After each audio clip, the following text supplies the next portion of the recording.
वंदनीय समस्त श्रद्धेय संत गुरुजन, आदरणीय विद्वज्जन, आदरणीय साध्वी समाज, धर्म प्रेमी सज्जनों, श्रद्धामूल देवियों एवं प्रिय बच्चों, दर्द आता नहीं रहने के लिए, बात रह जाती है कहने के लिए। प्यार और पीर दो किनारे हैं, जिंदगी धार है बहने के लिए। वीतराग स्वरूपनिष्ठ परम श्रद्धेय श्री साहिब जी का जीवन से प्रभावित होकर के हम आप सब श्रद्धेय श्री साहिब जी के श्रद्धांजलि में उपस्थित हैं।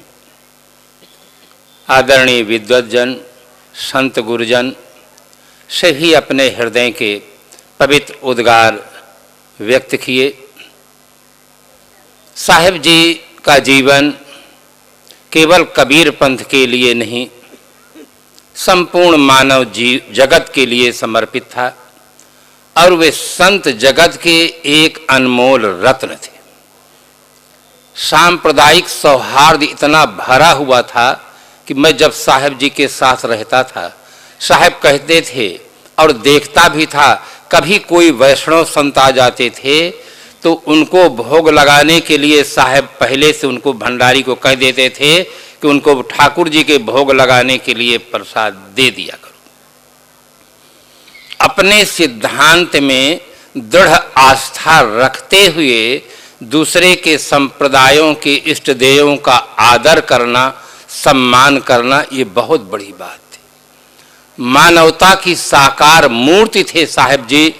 किसी भी परंपरा के, हरिद्वार में मैं रहकर देखा, सन्यासी विद्वानों के बीच में सबका आदर करना, सम्मान करना, उनके विचारों को सुनना, शांत चित्त रहना, परिस्थितियां विपरीत होने पर भी ऐसा लगता था कि साहिब जी के संबंध में जैसे कहा गया, विष्णु जी के से भुजग शयनम शांताकारम, उस प्रकार की स्थिति में रहते थे।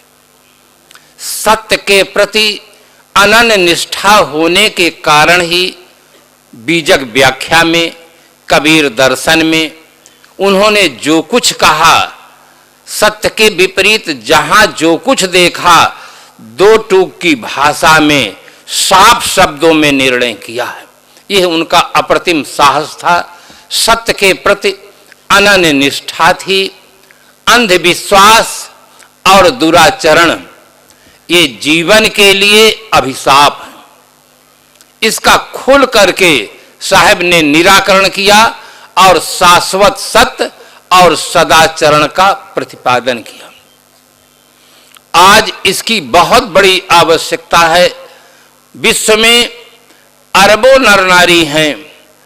आदमी के रंग में, रूप में, लिंग में, भाषा में, संप्रदाय में, उपासना पद्धति में, वेशभूषा में बहुत बड़ा अंतर दिखाई देता है। जहां तक हमारी दृष्टि बाहर की ओर जाती है, अंतर ही अंतर हमें दिखाई देता है, किंतु मानव के आंतरिक जगत में एकता पाई जाती है। इसका सबसे सबल प्रमाण है, विश्व के किसी भी नर नारी से पूछा जाए कि आप अपने जीवन में सुख शांति चाहते हैं या दुख और अशांति, चाहे वो मंदिर वाले हों, चाहे वो मस्जिद वाले हों, चाहे वे गिरजाघर वाले हों, चाहे वे गुरुद्वारा वाले हों, चाहे वे किसी देश के नागरिक हों, चाहे वे किसी संप्रदाय के मानने वाले हों, चाहे जो भाषा बोलने वाले हों, सबके हृदय की मांग एक है, सुख और शांति। सैकड़ों आशिक हैं, दिलाराम सबका एक है, मजहबो मिल्लत जुदा जुदा है, काम सबका एक। श्रद्धेय श्री साहिब जी अपनी लेखनी के द्वारा, वाणी के द्वारा और अपने जीवन के द्वारा सांप्रदायिक सद्भाव का उन्होंने उदाहरण प्रस्तुत किया है। अच्छे अच्छे विद्वान जो बीजक की व्याख्या पढ़े, श्री पंडित साहब रामेश्वरानंद जी 4 विषय के आचार्य थे। जब पढ़े और मैं मिला तो मुस्कुराते हुए उन्होंने कहा कि आज तक मैंने जितनी टीकाएं पढ़ी हैं, सबसे अच्छी टीका, समन्वय की टीका श्रद्धेय श्री साहिब जी की है। उन्होंने सांप्रदायिक जगत के जो मान्यताएं हैं, उन मान्यताओं का तो निराकरण किया, किंतु ऐसे शिष्ट शब्दों का प्रयोग किया है जिससे बुद्धिमान व्यक्ति भी सोचने के लिए विवश हो। आज इसकी बहुत बड़ी आवश्यकता है। सबसे बड़ा प्रदूषण आज विचारों का प्रदूषण है। विचारों का प्रदूषण इतना बढ़ गया है कि एक संप्रदाय का व्यक्ति दूसरे संप्रदाय के ग्रंथों को पढ़ना नहीं चाहता, उनकी बातों को सुनना नहीं चाहता है। आज मानव मस्तिष्क में विचारों का प्रदूषण इतना ज्यादा बढ़ गया है कि आज आदमी न खाने योग्य चीजों को खा रहा है, न पीने योग्य चीजों को पी रहा है, न करने योग्य कर्मों को कर रहा है। सांप्रदायिक जगत में इतना विषाक्त वातावरण बन गया है कि एक दूसरे की पूजा आराधना को भी लोग सहन करने के लिए तैयार नहीं है, अपने से भिन्न विचारधारा को सुनने के लिए तैयार नहीं है। किंतु श्रद्धेय श्री साहिब जी की लेखनी इतनी शिष्ट चली कि जिसको पढ़ करके मंदिर वाले, मस्जिद वाले भी एक बार सोचते हैं। मंदिर, मस्जिद, गिरजाघर, गुरुद्वारा उपासना के स्थल हैं। सबके विश्वास एक समान न कभी थे, न है, न हो सकते हैं। विश्वास अनेक होते हैं, विवेक एक होता है। विवेक, अंधविश्वास से विवेक की ओर साहिब के ले जाने की जो कला थी वो बहुत प्रशंसनीय थी। पहले उनके मतों का आदर करते हैं, प्रतिपादन करते हैं, फिर धीरे से विवेक की ओर ले जाते हैं। ये उनकी लेखनी की बहुत बड़ी कला थी। भाषा में जो सरलता है, बोधगम्य है, स्पष्टता है, वो भी बहुत ही प्रशंसनीय है। किस प्रकार से ऐसे शब्दों का प्रयोग होता है जिससे दूसरे लोग पढ़ करके भी सोचने के लिए विवश होते हैं। तो इस प्रकार से संप्रदाय जगत में बहुत बड़ा काम साहिब जी ने किया है।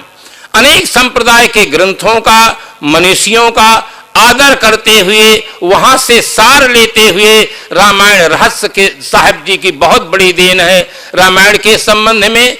और इस प्रकार से अभी चलते चलते महाभारत मीमांसा साहिब जी दे गए, और कबीर दर्शन तो साहिब जी का चिंतन पूर्ण ग्रंथ है। इस प्रकार से अपनी कृतियों के द्वारा साहिब जी का नाम सदैव अमर रहेगा। और हमारे समाज के अब बहुत बड़ी देन ये भी है जो हमारे पास संत गुरुजन हैं। आश्रम में जो संत हैं, ब्रह्मचारी हैं, साधक हैं, ये उनकी बहुत बड़ी देन है। खड़सिया के साहिब जी आए थे, हुजूर श्री उदित राम साहिब जी जब चलने लगे, मैं खड़ा था पास में। श्रद्धेय श्री साहिब जी हाथ जोड़ करके खड़े हुए। उन्होंने बहुत ज्यादा श्रद्धा भाव से कहा कि मेरा जीवन तो ईंटा, चूना, सीमेंट, मकान बनाने में बीता, और आपका जीवन आदमी को आदमी बनाने में बीता।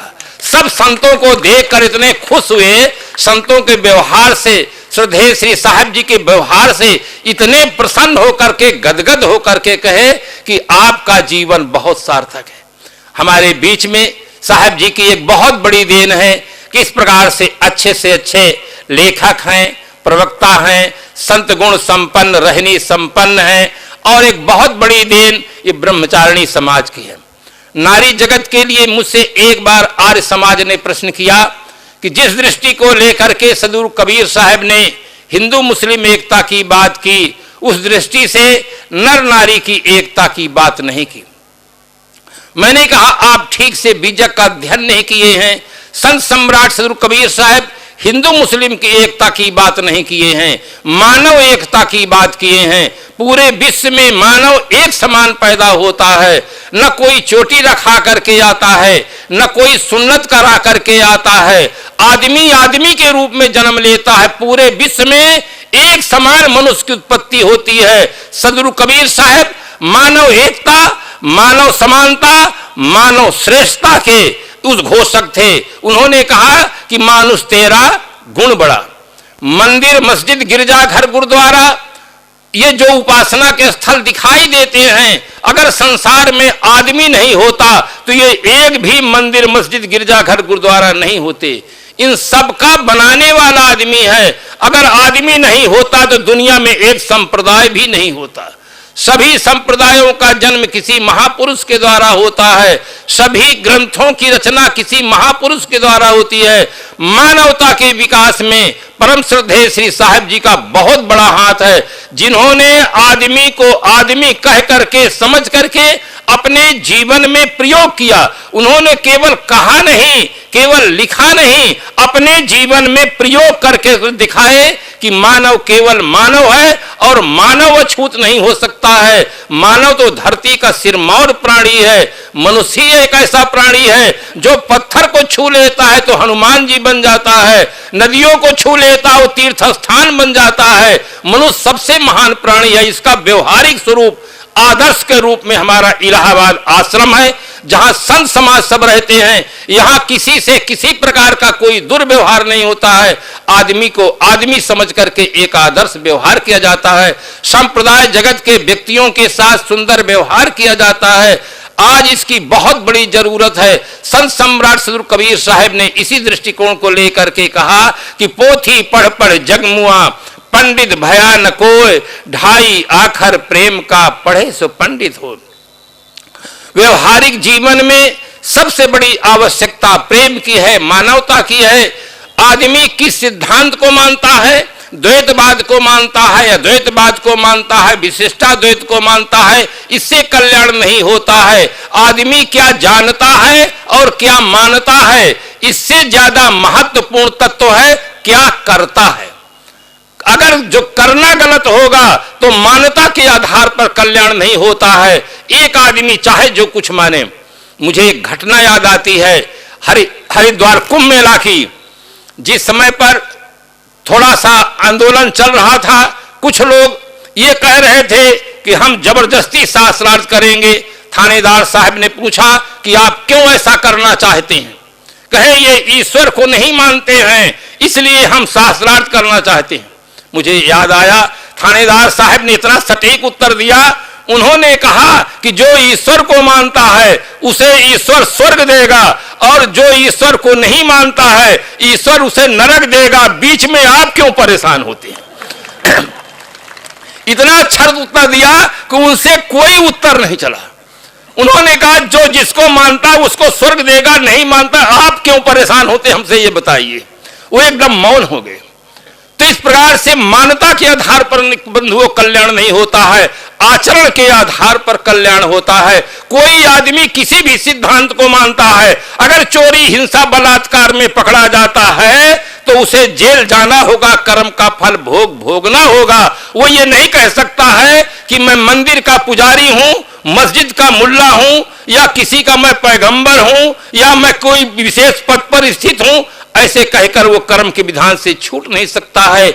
इसके लिए सदगुरु श्री अभिलाष साहब जी बीजक में इतना साफ साफ निर्णय किए हैं। मैं तो स्पष्ट कहना चाहता हूं कि कोई आदमी अगर हिंदी भाषा अच्छी तरह से पढ़ ले और निष्पक्ष होकर के चिंतन करे तो सदगुरु कबीर साहब का या सत्य सिद्धांत का उसे यथार्थ बोध हो सकता है, क्योंकि बहुत साफ निर्णय किया गया है। सदगुरु कबीर साहब ने कहा पछा पछी के कारणे सब जग रहा भुलान, निरपक्ष होई के हरि भजे सोई संत सुजान। इस प्रकार से निष्पक्ष होकर के सभी ग्रंथों का चिंतन साहब ने किया है। चाहे आप रामायण रहस्य देख लें, चाहे बुद्ध जी क्या कहते हैं, वेद क्या कहते हैं, कबीर दर्शन देख लें, कहीं किसी प्रकार किसी संप्रदाय का परंपरा का कोई पक्ष नहीं। जितना चिंतन है सत्य के अनुकूल और निष्पक्ष चिंतन है। समग्र मानव जात के लिए एक निर्णय है।